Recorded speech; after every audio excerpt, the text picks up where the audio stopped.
প্রিয় ছাত্রছাত্রীরা, geological map বা জিম্যাপ করার সময় বেশ কিছু ছোটোখাটো ব্যাপার বিশেষভাবে মাথায় রাখা প্রয়োজন। এই বিষয়গুলি নিয়ে আজ আমি আলোচনা করব, basic concept of geological map. আশা করি আজকের এই আলোচনার পর জিওলজিক্যাল ম্যাপের বেশ কিছু জটিল সমস্যা তোমরা নিজেরাই সমাধান করতে পারবে। প্রথমে আসা যাক, জিম্যাপ পাওয়ার পর তুমি আগে তাকে দেখবে তার ভিতর বেড কি আর বেডিং লাইন কি। এটিকে অনেকেই বেড আর বেডিং লাইনকে এক ভেবে নেয়। দেখো, আমরা দেখতে পাচ্ছি এখানে বিভিন্ন ধরনের সিম্বল দেওয়া রয়েছে। এই সিম্বলগুলি একটা নির্দিষ্ট লাইনের দুপাশে দুরকম। যে লাইনের দুপাশে দুরকম সিম্বল দেখতে পাচ্ছি তাকে আমরা বলবো বেডিং লাইন, আর সিম্বলগুলি হলো প্রত্যেকটা এক একটা করে বেড। এবার দেখো, এখানে আমি আইডেন্টিফাই করলাম, এই যে গ্রিন কালার দিয়ে বেডগুলিকে আমি আইডেন্টিফাই করেছি এবং গ্রিন কালারের দুপাশে আলাদা আলাদাভাবে বেডগুলি রয়েছে। ভালো করে দেখো, বেডিং লাইন হলো গ্রিন কালার, অর্থাৎ যে লাইনের দুপাশে দুরকম সিম্বল দেখতে পাবো সেটি হলো এক একটা বেডিং লাইন। এবার তোমার একটা প্রশ্ন অবশ্যই যাক যে এইখানে এই যে আমরা একটি ব্ল্যাক অংশ দেখতে পাচ্ছি, এটি কি বেডিং লাইন নয়? না, দেখো এটি কিন্তু কোনো আলাদা সিম্বল নয়, পুরো জিনিসটাই একটা সিম্বল। এই সম্পর্কে আমি পরে আলোচনা করব। এবার দেখো, হিডেন বেড। বেড তো আমরা বুঝলাম, তাহলে হিডেন বেড কি? হিডেন বেড হলো, ধরো তুমি এখানে দেখতে পাচ্ছ এই যে অংশটি রয়েছে, এই যে বেডটি দেখতে পাচ্ছ, এই বেডটি এখান থেকে আবার একটু দেখা যাচ্ছে, তাহলে এর মাঝখানের অংশটা কি? দেখা যাচ্ছে না। বা এই বেডটাও তাই, দেখো এই বেডটার নিচের দিকে চাপা পড়ে গেছে। এই রকম চাপা পড়ে গেলে তাকে হিডেন বেড বলে। দেখো, আমি ওই বেড দুটোকে আলাদা করলাম, আলাদা করলে অরেঞ্জ কালার দিয়ে আলাদা করেছি, এবং এই বেডের তো দুপাশের অংশকে দেখা যাচ্ছে, এই বেডের এই পাশের অংশটিকে উপরের দিকে আর দেখাও যাচ্ছে না। এই বেডকে আমরা এখানে ডটেড লাইন দিয়ে দেখো দেখিয়েছি, এই অংশটিকে আমরা বলছি হিডেন বেড, যে অংশটি ডটেড লাইন দিয়ে দেখিয়েছি। এবার লাইন অফ আনকনফর্মিটি তুমি কিভাবে চিনবে? দেখো, বেডিং লাইনগুলির মধ্যে কোনো একটি লাইনকেই লাইন অফ আনকনফর্মিটি বলা হয়, অর্থাৎ লাইন অফ আনকনফর্মিটি এক ধরনের বেডিং লাইন, যদিও সব ধরনের ম্যাপে লাইন অফ আনকনফর্মিটি থাকে না। কি করে বুঝবে লাইন অফ আনকনফর্মিটি আছে কি নেই? দেখো, যে বেডিং লাইন বরাবর, এই যে বেডিং লাইনকে আগে আমরা চিহ্নিত করেছিলাম, যে বেডিং লাইন বরাবর একাধিক শিলাস্তর মিশবে, একের বেশি শিলাস্তর, দেখো এই বেডিং লাইন বরাবর এখানে মিশেছে, এখানে মিশেছে, তাহলে এই বেডিং লাইনটিকে আমরা বলবো লাইন অফ আনকনফর্মিটি। তাহলে যে বেডিং লাইনে একাধিক শিলাস্তর এসে মিশবে তাকে লাইন অফ আনকনফর্মিটি বলবে। দেখো, এখানে আমরা এটাকে ব্রাউন কালার দিয়ে মার্ক করেছি, এবং এক্সামের সময়ও তুমি ব্রাউন কালার দিয়ে মার্ক করতে পারো। দেখো, এই আনকনফর্মিটি লাইন ভীষণ ভাইটাল একটা বিষয়। এখানে দেখো একাধিক শিলাস্তর মিশেছে, এখানেও একাধিক শিলাস্তর মিশেছে, তাহলে এটাও লাইন অফ আনকনফর্মিটি, এটিও লাইন অফ আনকনফর্মিটি। দেখো, বাদ বাকি কোনো যে গ্রিন কালার দিয়ে আমরা যে বেডিং লাইন করেছি সেখানে কিন্তু একাধিক শিলাস্তর মেশেনি। এবার দেখো, identification control line and intrusion. এই যে কন্ট্রোল লাইন হলো এখানে যে ডটেড লাইন দেওয়া আছে, এই লাইনগুলিকে বলে কন্ট্রোল লাইন। এর সঙ্গে কিন্তু দেখো একটা ভ্যালু দেওয়া আছে, তাহলে বেডিং লাইনের সাথে কন্ট্রোল লাইনকে তুমি কিভাবে আলাদা করবে? দেখো, বেডিং লাইনে কোনো ভ্যালু লেখা নেই, এবং বেডিং লাইন কন্টিনিউয়াস লাইন, কিন্তু কন্ট্রোল লাইন দেখো ডটেড লাইন। এখানে অনেকগুলি কন্ট্রোল লাইন আছে, তার ভিতর আমি একটু তোমাদের মার্ক করে দেখালাম, দুটো কন্ট্রোল লাইনকে মার্ক করে দেখালাম, এইভাবে ডটেড থাকবে, এবং এখানে দেখো একটি নির্দিষ্ট ভ্যালু দেওয়া আছে।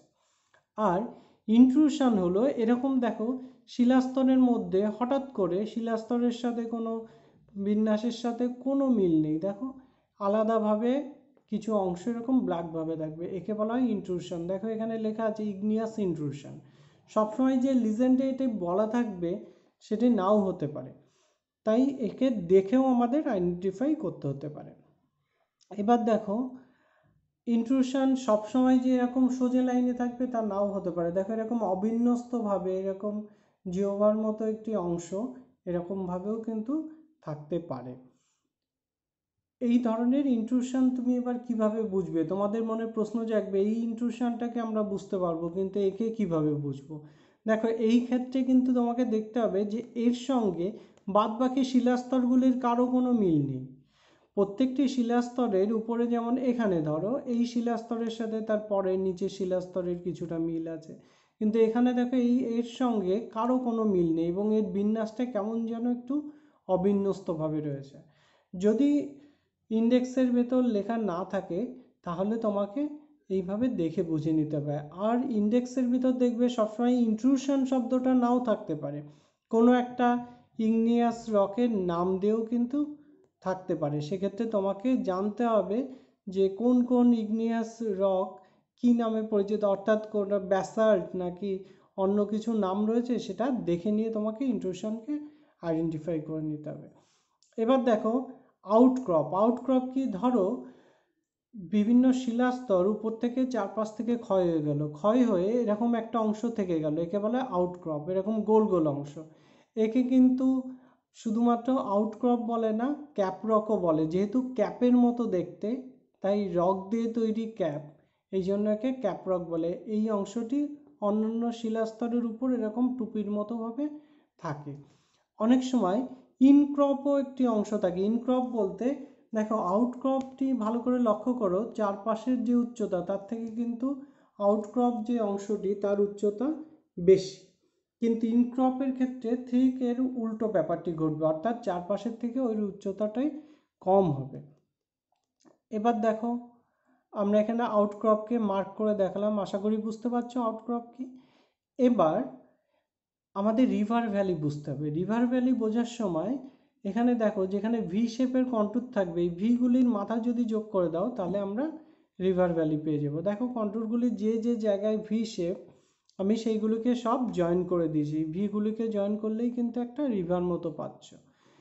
এই রিভার ভ্যালি কিন্তু আমাদের যখন আমরা সেকশন লাইন টানবো তখন খুব ভাইটাল।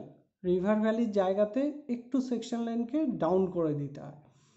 এবার দেখো সেকশন লাইন ম্যাপে এরকম একটা লাইন টেনে নাম দেওয়া আছে, ধরো এবি। অনেক সময় নাম নাও থাকতে পারে, কিন্তু এরকম সরু লাইন থাকবে। এই ম্যাপটি আমি দিয়েছি, তোমরা অনেক সময় ভাববে এরকম মোটা লাইনটাও সেকশন লাইন। না, এটা কিন্তু ইন্ট্রুশন, আগেই চিনে নিয়েছো, এটি ইন্ট্রুশন। এই ম্যাপে কোনো সেকশন লাইন নেই। এক্সামে কিন্তু সেকশন লাইন থাকা বাধ্যতামূলক। সেক্ষেত্রে তোমাকে হয়তো এরকমভাবে দুটো নাম বলে দিতে পারে, পি কিউ দিয়ে ওখানে একটা মার্ক করে দিল পি কিউ। তুমি কি করবে, সেই পি কিউকে জয়েন করে দিলে, এটা তোমার সেকশন লাইন হলো। তাহলে সেকশন লাইন না থাকলে কিন্তু ম্যাপ তুমি করতে পারবে না। একটা ম্যাপে এই সেকশন লাইন যদি এইদিকে হয় একরকম হবে, এইদিকে হলে একরকম হবে।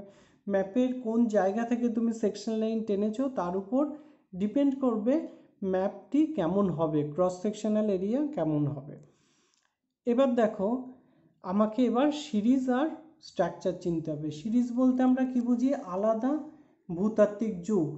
ধরো কোনো জায়গার শিলাস্তর ক্ষয়প্রাপ্ত হয়ে সমুদ্রের তলদেশে চলে গেছে, তাহলে সমুদ্রের তলদেশে যাওয়ার পর আবার নতুন করে সঞ্চয় হচ্ছে। এই যে নতুন করে সঞ্চয় হলো, সেটি হলো নতুন সিরিজ। আর আগে যে অংশটি ক্ষয় হয়ে নিচেই চলে গেছে, ওই ক্ষয় হওয়া অংশটি পুরনো একটি সিরিজ। অর্থাৎ ভূতাত্ত্বিক আলাদা আলাদা যুগকে সিরিজ বলে। তুমি এবার কিভাবে বুঝবে, লাইন অফ আনকনফর্মিটিকে যদি মার্ক করতে পারো তাহলে তুমি সিরিজ বুঝতে পারবে। আর স্ট্রাকচার কিভাবে বুঝবে, স্ট্রাকচার 5 রকম হয়। এক হলো horizontal structure, uniclinal structure, folded structure, faulted structure আর ডোমাল স্ট্রাকচার।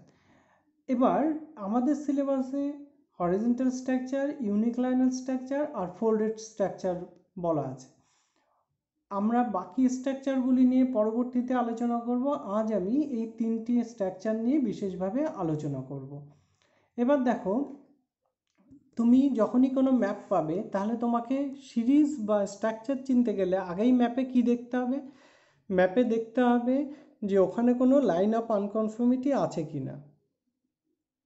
দেখো এই ম্যাপটি তুমি হাতে পেয়েছো, তোমাকে বলেছিলাম ফার্স্ট তুমি দেখবে যে ম্যাপটিতে কোনো সেকশন লাইন আছে কি না। দেখো সেকশন লাইন আছে, সেকশন লাইন না থাকলে তোমাকে একটা সেকশন লাইন টেনে নিতে হতো। যে এ বি মার্ক করা থাকতো তুমি হয়তো টেনে নিতে। এবার দেখো এই ম্যাপটাতে কোনো লাইন অফ কনফর্মিটি কি আছে, অর্থাৎ কোনো বেডিং লাইন বরাবর একাধিক শিলাস্তর কি মিশেছে? মোটেই মেশেনি। তাহলে এটা সিঙ্গেল সিরিজ ম্যাপ, অর্থাৎ একটাই সিরিজ। এবার আমি এখানে স্ট্রাকচার বলে দিয়েছি কি ইউনিক্লাইনাল। কি করে বুঝলাম? দেখো ইউনিক্লাইনাল স্ট্রাকচার হলে কন্ট্রোল লাইন কোনোভাবে বেডিং লাইনকে টাচ করবে অন্তত একবার, কোনো না কোনোভাবে। আর এখানে কিন্তু কোনো রক বেড রিপিট হবে না, অর্থাৎ এই একই সিম্বল দেখো দুবার নেই, পাশাপাশি একটা রক বেডকে কেন্দ্র করে দুবার একই ধরনের রক বেড নেই, দেখো প্রত্যেকটা আলাদা আলাদা আলাদা আলাদা সিম্বল। এই ধরনের ম্যাপ যদি হয় তাকে ইউনিক্লাইনাল স্ট্রাকচার বলে। আরেকটি কথা বলে রাখি, আমি যা যা নিয়ম বলছি তার সব কিছুর ব্যতিক্রম আছে, সেগুলি নিয়েও কিন্তু পরবর্তীতে আলোচনা করব। যেহেতু এটি প্রাইমারি লেভেলের আলোচনা, তাই আমরা প্রথম অবস্থায় এইভাবেই ম্যাপকে চিহ্নিত করব। তাহলে ইউনিক্লাইনাল স্ট্রাকচার কিভাবে বুঝলাম? যেখানে কন্ট্রোল লাইন দেখো বেডিং লাইনকে কাট করেছে, এই যে বেডিং লাইন, এখানে কন্ট্রোল লাইন একটা হলেও কাট করবে। এখানে আমরা দেখছি সব বেডিং লাইনকেই অনেক কন্ট্রোল লাইন এসে কাট করেছে এবং কোনো রিপিটেশন নেই। এবার দেখি single series folded structure map. এখানে দেখো এই যে হোয়াইট অংশ, তার দুপাশে একই জিনিস, তার দুপাশে একই জিনিস, তার দুপাশে একই জিনিস। আবার একে যদি ভাবো, এর দুপাশে একই জিনিস, তার দুপাশে একই জিনিস, তার দুপাশে হোয়াইট। তাহলে এই রকবেডকে কেন্দ্র করে যেমন রিপিটেশন দেখতে পাচ্ছি, এই রকবেডকে কেন্দ্র করেও রিপিটেশন দেখতে পাচ্ছি। তাহলে এটা ফোল্ডেড স্ট্রাকচার। এখানে যেহেতু কোনো লাইন অফ আনকনফর্মিটি নেই, তাই এটাও সিঙ্গেল সিরিজ ম্যাপ। এবার এসো ডাবল সিরিজ ম্যাপে। ডাবল সিরিজ ম্যাপের ক্ষেত্রে দেখো এখানে আমরা দেখতে পাচ্ছি ডাবল সিরিজ ম্যাপে লাইন অফ আনকনফর্মিটি রয়েছে। এই যে লাইন অফ আনকনফর্মিটি, লাইন অফ আনকনফর্মিটির উপরের দিকে এটা হরিজন্টাল স্ট্রাকচার, কারণ এখানে দেখো কন্ট্রোল লাইন বেডিং লাইনকে কাট করেনি। কন্ট্রোল লাইন যদি বেডিং লাইনকে কাট না করে তাহলে তাকে বলা হবে হরিজন্টাল স্ট্রাকচার। দেখো এখানেও তাই কন্ট্রোল লাইন বেডিং লাইনকে কি কাট করেছে? করেনি। কিন্তু নিচের অংশগুলিতে দেখো, এই যে নিচের অংশটি, এখানে দেখো ইউনিক্লাইনাল স্ট্রাকচার বলেছি কেন? কারণ এখানে কন্ট্রোল লাইন বেডিং লাইনকে কাট করেছে। আরেকটি জিনিস তোমাদের একটু মনে করিয়ে দিই, আপার সিরিজ আর লোয়ার সিরিজ এই শব্দটি আমরা কখন বলবো? আমরা যখন ডাবল সিরিজ ম্যাপ বলছি, ডাবল সিরিজের ক্ষেত্রে যেহেতু লাইন অফ আনকনফর্মিটিকে আমরা মার্ক করে নিয়েছি, লাইন অফ আনকনফর্মিটির একটা দিকে আপার সিরিজ আর একটা দিকে লোয়ার সিরিজ।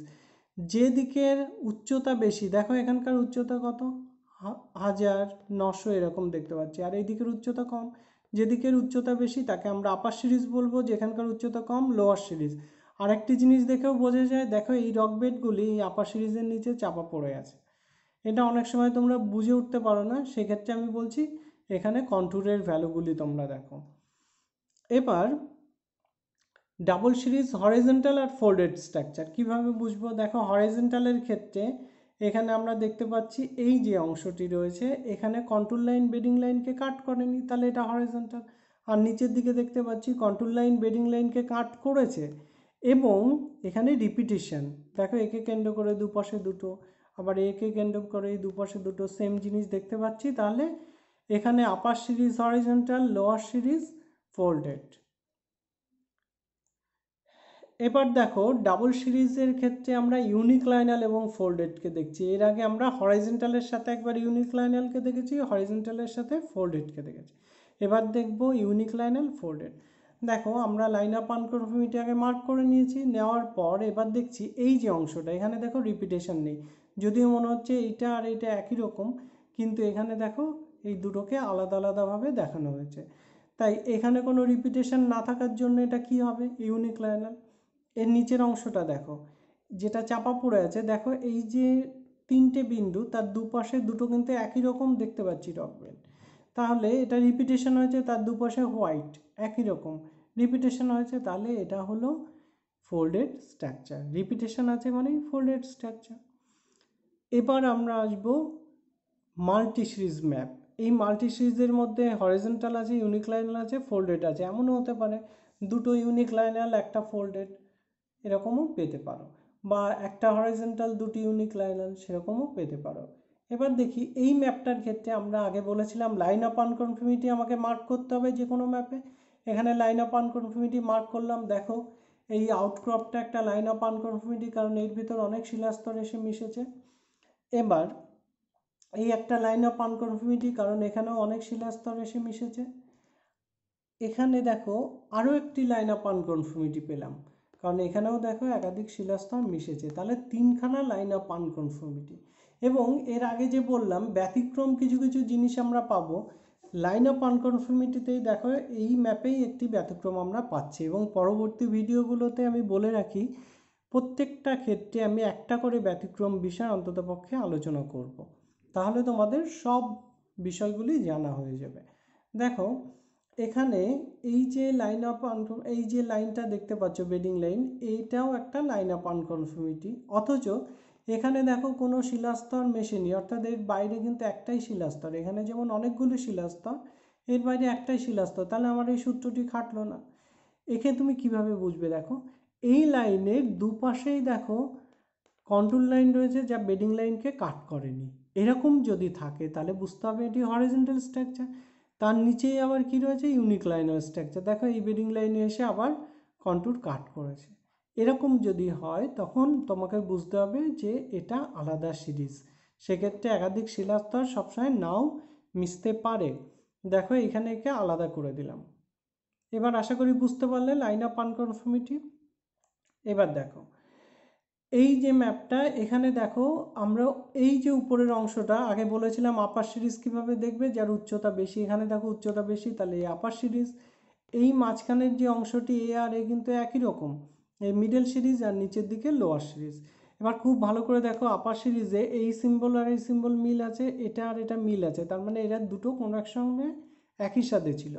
এই যে মিডল সিরিজ আর এই মিডল সিরিজের মিল আছে, তার মানে এরা দুটো অংশ একসাথে ছিল। এবং এখানে দেখো এই যে নদী উপত্যকা, এখানে এখানে ভি শেপ তৈরি হয়েছে, তাহলে অনেকগুলো নদী থাকার জন্য এই অংশগুলি কিন্তু ক্ষয় হয়েছে। এখানেও নদী ছিল, তাই নিচের দিকের অংশ এরকম বেরিয়ে এসেছে। এবার দেখো আমরা কিভাবে ক্রস সেকশন আঁকবো জি ম্যাপে। তাহলে প্রথম আমরা যখনই জি ম্যাপ পাবো আগে দেখে নেব ম্যাপে কোনো সেকশন লাইন আছে কি না। সেকশন লাইন না থাকলে তুমি সেকশন লাইন টানলে, টানার পর এবার ওই লাইন বরাবর তুমি ভাঁজ করলে। আমি আবার দেখাচ্ছি, এই যে সেকশন লাইন এ বি, এই বরাবর তুমি ম্যাপটিকে ভাঁজ করে দাও। এমন হয় অনেকে কী করে, স্ট্রিপ কাটে, স্ট্রিপ কেটে স্ট্রিপটা এ বি বরাবর বসায়, বসিয়ে এই কন্ট্যুর ভ্যালুগুলি তোলে। আমি বলি যে স্ট্রিপ কাটার কী দরকার, তোমার তো ম্যাপেই ম্যাপ ভাঁজ করলেই কাজটি করা যায় এবং সেটা অনেক নিখুঁত হয়। স্ট্রিপে তুলতে গিয়ে আরও একটু এদিক ওদিক সরে যায়। দেখো স্ট্রিপটি এখানে বসালাম, স্ট্রিপ বা তোমার ওই ম্যাপটিকে ভাঁজ করে বসালাম, বসে এ বি এর যে লেন্থ ছিল সেই লেন্থ নিয়ে আমরা মাপলাম। মেপে আমাদের যে স্কেল দেওয়া আছে ম্যাপে, সেই স্কেল বরাবর একটা ভার্টিক্যাল স্কেল এখানে এঁকে নিলাম। ভার্টিক্যাল স্কেল আঁকার পর ম্যাপটা এইভাবে ভাঁজ করে নিচেই রাখলাম। নিচেই রাখার পর এবার আমরা কি করব, এই ম্যাপে যে কন্ট্যুর লাইনগুলো রয়েছে, ধরো এখানে যে কন্ট্যুর রয়েছে আমরা দেখতে পাচ্ছি, এই সোজা আমরা অ্যাকর্ডিং টু স্কেল একটা বিন্দু তুলব। আবার এই কন্ট্যুরের সোজা অ্যাকর্ডিং টু স্কেল একটা বিন্দু তুলব। দেখো এই যে আমরা এখানে দেখলাম যে এখানে আমরা পেয়েছি কত, 1200। তাহলে 1200 সোজা যেখানে 1200 হতে পারে সেখানে একটা বিন্দু টেনে দিলাম, যেখানে 1100 হতে পারে সেখানে একটা বিন্দু টানলাম। ভালো করে দেখো যেখানে কন্ট্যুর লাইন, ম্যাপের যে অংশে কন্ট্যুর লাইনকে আমরা দেখতে পাচ্ছি সেখান থেকেই কিন্তু একে টানা হয়েছে। আশা করি বুঝতে পারছো। এবার সিমিলারলি আমরা সবগুলো কন্ট্যুরের সোজা এইভাবে টেনেছি। খুব ভালো করে দেখো কন্ট্যুর থেকেই কিন্তু তোমার এই বিন্দুগুলি তুলতে হবে। এবার আমরা কি করব, অ্যাকচুয়াল কিন্তু এইভাবে এই লাইনগুলি থাকবে না, ডটেড লাইন থাকবে না, তুমি শুধু বিন্দু তুলবে এবং এত বড় করেও না, তোমাদের বোঝানোর সুবিধার্থে আমি এরকম করেছি, এগুলি আরও ছোট হবে। এবার এগুলিকে জয়েন করে দাও। জয়েন করার পর দেখো অ্যাকচুয়াল এরকম দেখতে হবে এবং এই বিন্দুগুলি এত বড় হবে না কোনোভাবেই, এগুলি ছোট হবে। অর্থাৎ তুমি শুধু লাইনটি যেন বোঝা যায় এইভাবে আঁকবে। এবার দেখো আমরা এখানে যে বেডিং লাইনগুলো পেয়েছি, আগে যেমন কন্ট্যুর লাইনের সোজা এখানে বিন্দু তুলেছি, এবার দেখো বেডিং লাইনগুলো যে রয়েছে বেডিং লাইনের সোজা আমরা এখানে উপরে মার্ক করব। এই যে বেডিং লাইনগুলোকে এইখানে মার্ক করেছি, একটু ভালো করে দেখো, ঠিক বেডিং লাইনের থেকে আমরা দাগগুলিকে তুলেছি উপরে।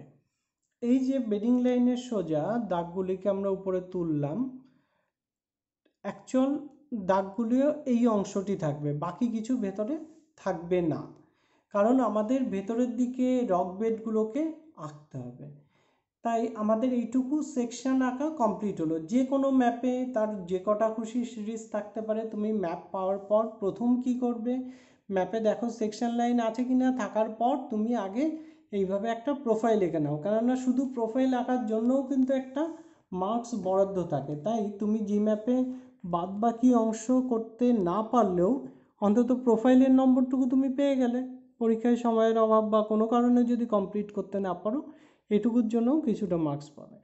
এবার দেখো এখানে আমরা কি আইডেন্টিফাই করব, line of unconformity, structure, series and কিভাবে স্ট্যাক লাইন আঁকবো। দেখো আমরা তাহলে সেকশন লাইন বরাবর আমরা ক্রস সেকশন এঁকে নিলাম, প্রোফাইল আঁকলাম, আঁকার পর এবার দেখব লাইন অফ আনকনফর্মিটি আছে কি না। যদি লাইন অফ আনকনফর্মিটি না থাকে তাহলে সিঙ্গেল সিরিজ ম্যাপ, যদি থাকে তাহলে সেটা ডাবল সিরিজ বা মাল্টি সিরিজ ম্যাপ। এবার দেখি স্ট্যাক লাইন টানার সময় আমাদের কিছু জিনিস মাথায় রাখতে হবে। প্রথমত ইউনিক্লাইনাল স্ট্রাকচারের ক্ষেত্রে অন্তত দুটো স্ট্যাক লাইন টানতে হবে। ইউনিক্লাইনাল স্ট্রাকচারে কমপক্ষে দুটো স্ট্যাক লাইন টানতে হবে। আর ফোল্ডেডের ক্ষেত্রে প্রত্যেকটা লিম্ব বরাবর দুটো। আমি দেখাবো প্রত্যেকটি ম্যাপ। এক্ষেত্রে দেখো দুটো স্ট্যাক লাইন যখন টানছো, একটা প্রাইমারি হচ্ছে, একটা সেকেন্ডারি হচ্ছে। এবার প্রাইমারি আর সেকেন্ডারি স্ট্যাক লাইন কিন্তু প্রত্যেকের প্যারালাল হতে হবে।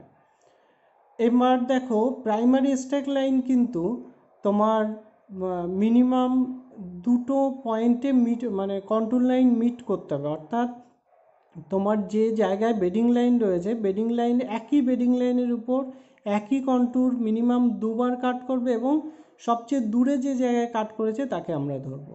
আর সেকেন্ডারি কন্ট্রোল লাইন একবার কাট করলেই হবে কন্ট্যুর, প্রাইমারির প্যারালাল ধরবে। এবার বিষয়গুলি হাতে কলমে দেখা যাক কি হয়। ধরো এইটা একটা আমরা দেখতে পাচ্ছি কোনো লাইন অফ আনকনফর্মিটি নেই এখানে, কারণ এখানে কোনো লাইন বরাবর, কোনো বেডিং লাইন বরাবর দেখো একাধিক শিলাস্তর কি মিশেছে, মেশেনি। তাহলে এখানে আমরা সিঙ্গেল সিরিজ ম্যাপ পেয়েছি এবং ইউনিক্লাইনাল। আমাদের শর্ত ছিল কি, ইউনিক্লাইনালের ক্ষেত্রে এক চোরা স্ট্যাক লাইন টানলে হবে। দেখো আমরা এই লাইনটাকে বেছেছি, এই বেডিং লাইন বরাবর স্ট্যাক লাইন টানবো। খুব মাথায় রাখো একটা বেডিং লাইনেই কিন্তু এক জোড়া টানতে হবে, একটা এখানে একটা এখানে এরকম টানলে হবে না। আবার এই লাইন বরাবর টানতে পারি, এই লাইন বরাবরও টানতে পারি। তাহলে আমরা এই বেডিং লাইন বরাবর স্ট্যাক লাইন টানবো। দেখো এখানে আমি একটা রেড বিন্দু মার্ক করেছি, কোথায়, 1100 কন্ট্যুর যেখানে কাট করেছে। দেখো 1100 কন্ট্যুর এখানে 3বার কাট করেছে, এখানে করেছে এবং এখানে করেছে। এবার দেখো আমি 3টে বিন্দুকে মার্ক করে নিয়েছি।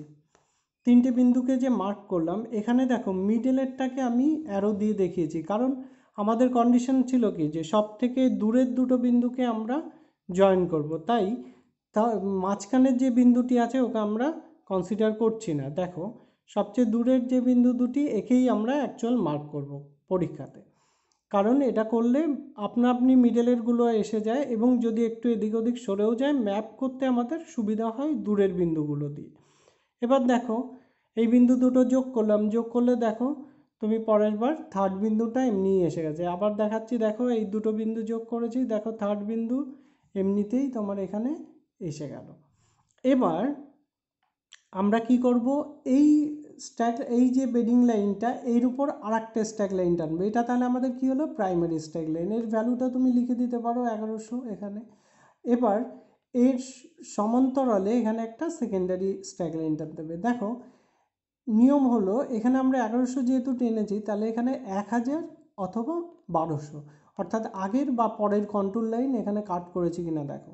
দেখো এখানে আমরা দেখতে পাচ্ছি একটা 1000-এর কন্ট্রোল লাইন রয়েছে। এই কন্ট্রোল লাইন এখানে দুবার কাট করেছে, কিন্তু আমি কি বলেছি, সেকেন্ডারি টানার সময় দুবার আছে কি নেই সেটা দেখারও দরকার নেই, একবার থাকলেই হবে। দুবার থাকলে কোনো ক্ষতি নেই, 50 বার থাকলেও কোনো ক্ষতি নেই। তুমি যে কোনো একটা জায়গায় একে মার্ক করো। একটা জায়গা মার্ক করলে দেখো আমি এখানে এই জায়গাটিকে মার্ক করলাম।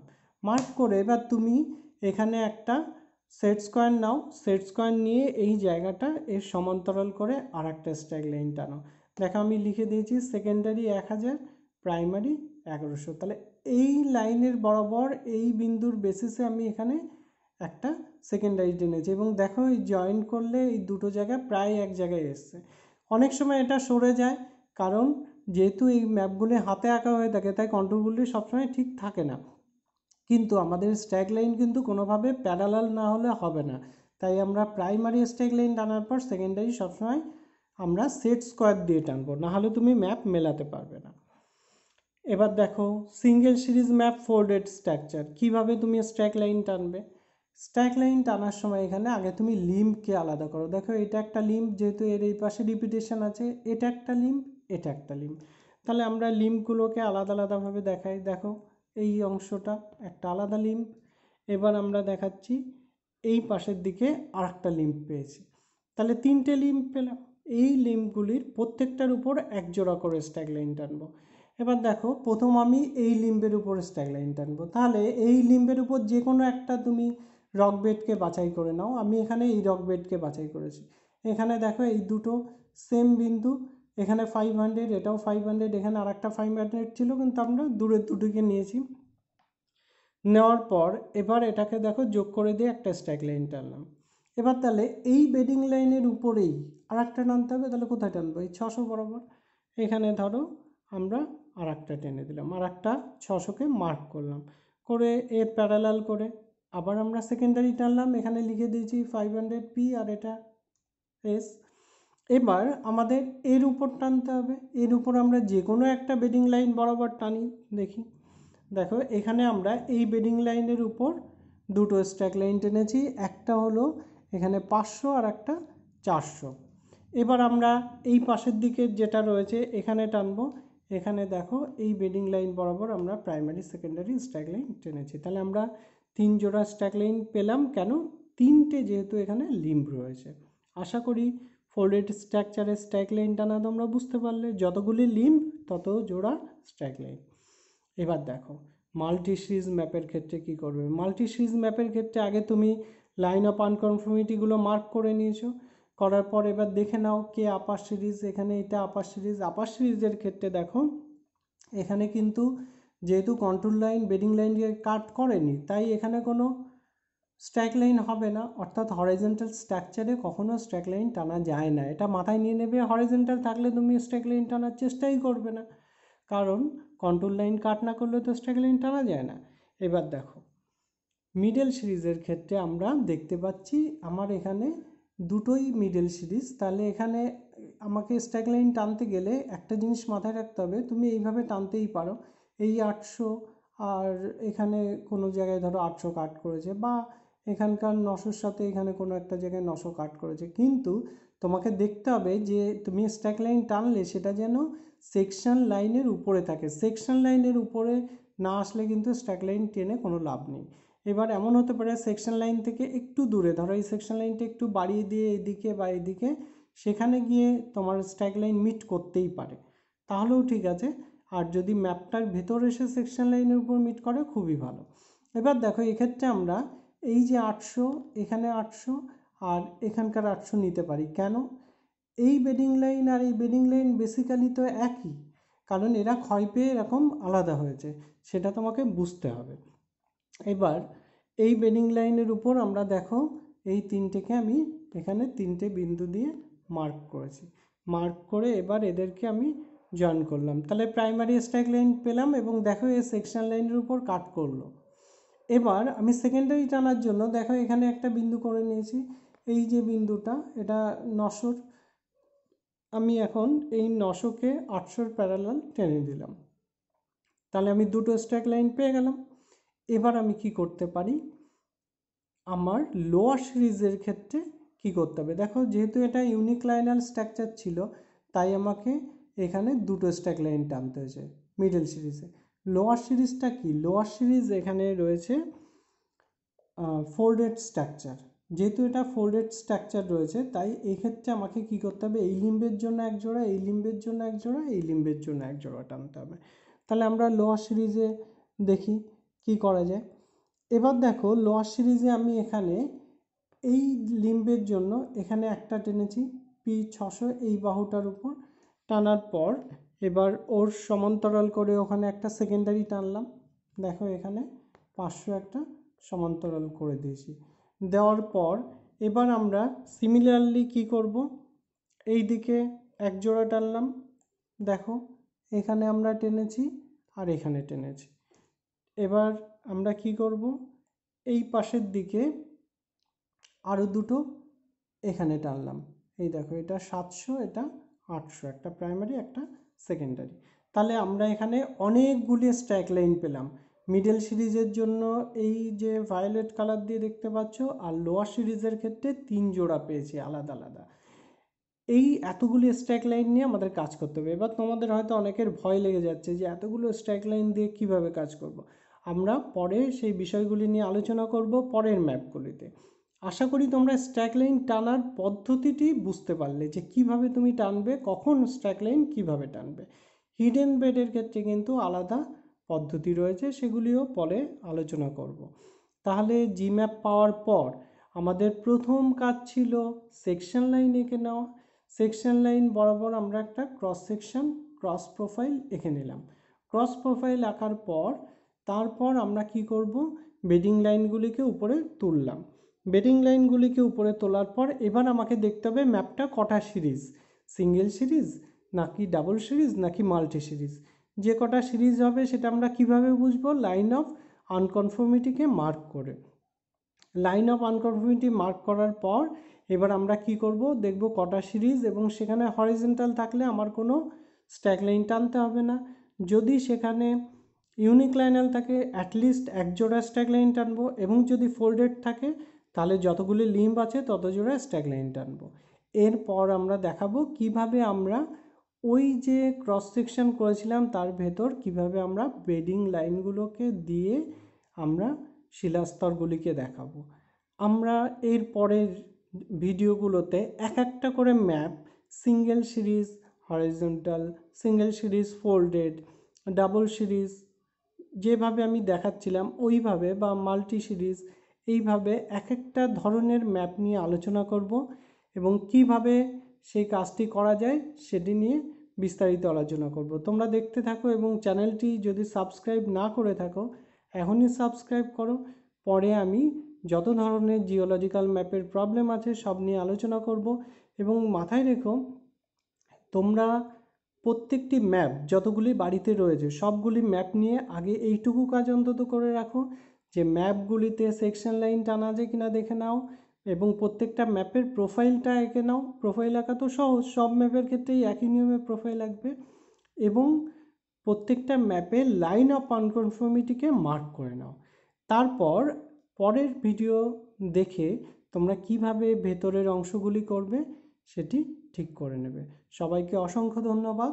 পরবর্তীতে পরের ভিডিও দেখার আমন্ত্রণ রইল।